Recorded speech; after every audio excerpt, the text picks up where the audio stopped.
જય માતાજી। હું છું જે કે ઠાકોર, જે કે જનશક્તિ ફાઉન્ડેશન ડિરેક્ટર। માંડલ તાલુકાના હાસલપુર બેચરાજી પોલીસ સ્ટેશનની હદમાં ઘણા સમયથી દારૂનો વેપાર ખુલ્લેઆમ ચાલી રહ્યો છે અને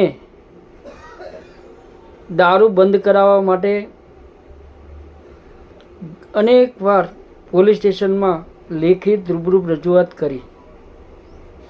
અને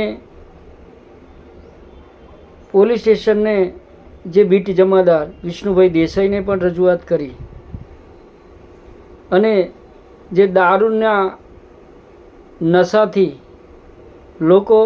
ગામની અંદર સુલે શાંતિ ભંગ દોડવાના પ્રયત્નો કરે છે, બેન દીકરીઓને શેઠીઓ કરે છે અને દારૂ પીને ગામની અંદર મન ફાવે તે વિભત્સ ગારો બોલીને એક ઝેર ઓકવાનો ઝઘડા કરવાના પ્રયત્નો કરી રહ્યા છે। અમે એક જાગૃત નાગરિક તરીકે અનેકવાર રજૂઆતો કરી, રૂબરૂ મળીને, ફોનથીને અને ખુલ્લેઆમ દારૂનો વેપાર ચાલે ભઠ્ઠીઓના વિડીયો પણ તેમને મોકલ્યા અને આજની અંદર જે મારા જ ગામની અંદર મોજે નાયકપુરમાં દારૂ ખુલ્લેઆમ જાહેર રસ્તા ઉપર વેચાય છે અને બંધ થતો નથી, જેથી કરીને દારૂના દૂષણથી નાના નાના બાળકો, એના વાલીઓ દારૂ પીને મૃત્યુ પામે છે અને નાની નાની બાળાઓ વિધવાઓ થાય છે। નાના બાળકોનું જે મા બાપ વગરના નિરાધાર બની રહે છે। માટે અનેકવાર રજૂઆતો કરવા છતાં આજ સુધી કોઈ નિરાકરણ આવ્યું નથી અને અમે આપ સૌને અને સરકારને વિનંતી કરીએ છીએ કે નાયકપુરમાં ખુલ્લેઆમ દારૂ વેચાય છે, પોલીસની મદદગીરી હોય, પોલીસના કહેવા મુજબ પોલીસના હપ્તા ચાલતા હોય ખુલ્લેઆમ દેખાઈ રહ્યું છે। અહીંયા પોલીસ સ્ટેશન એક સામાન્ય વાત હોય, એક સામાન્ય બોલાબોલી હોય ત્યારે પોલીસની ગાડી આવી જાય છે અને તેની ઉપર કેસ કરીને જામીન લેતા હોય છે અને આવા લોકો જે લુખ્ખા તત્વો છે એ જ્યારે જાગૃત નાગરિક તરીકે રજૂઆત કરવા જઈએ ત્યારે પોલીસ તેમના મળતિયાઓ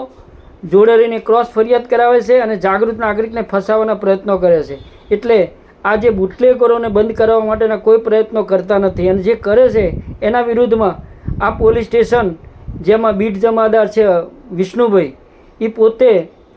ક્રોસ ફરિયાદ કરે છે અને એવું કહે છે કે તમે ફરિયાદ આપો, અમે એની કાર્યવાહી કરીએ છીએ। પણ એક પેલા બુટલેગરને એવું કહેવામાં આવે છે કે ફરિયાદ કરે, ફરિયાદના આધારે જે આપણે ક્રોસ ફરિયાદ કરશે એનાથી અમોને મોટા પાયે નુકસાન થાય છે અને ખોટા ખોટા કેસ, અમારું સિવિલ પણ બગડે છે, કેસ પણ ખોટી રીતે નોંધાય છે। તો ગૃહમંત્રીને વિનંતી છે, જે તે સક્ષમ અધિકારી ઉચ્ચ કક્ષાને વિનંતી છે કે આ દારૂ ગામની અંદર બંધ કરાવે અને ટૂંક સમયમાં જો દારૂ બંધ નહીં કરાવે તો જનતા રેડ અને આવેદન આપીને ઉચ્ચ કક્ષામાં રજૂઆત કરવાની જરૂર પડશે। જય હિન્દ, જય ભારત।